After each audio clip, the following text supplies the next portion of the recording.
أرأيت الذي يكذب بالدين তুমি কি সে ব্যক্তির কথা কখনো ভেবে দেখেছো যে শেষ বিচারের দিনকে অস্বীকার করে? فذلك الذي يدع اليتيم এ তো হচ্ছে সে ব্যক্তি যে নিরীহ এতিমকে গলা ধাক্কা দেয়। ولا يحض على طعام المسكين মিসকিনদের খাবার দিতে কখনো সে অন্যদের উৎসাহ দেয় না। فويل للمصلين الذين هم عن صلاتهم ساهون মর্মান্তিক দুর্ভোগ রয়েছে সেসব মুনাফেক নামাজির জন্য যারা নিজেদের নামাজে উদাসীন থাকে। الذين هم يراءون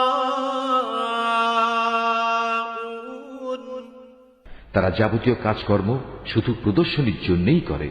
ويمنعون الماعون এবং ছোটখাটো জিনিস পর্যন্ত যারা অন্যদের দিতে বারণ করে।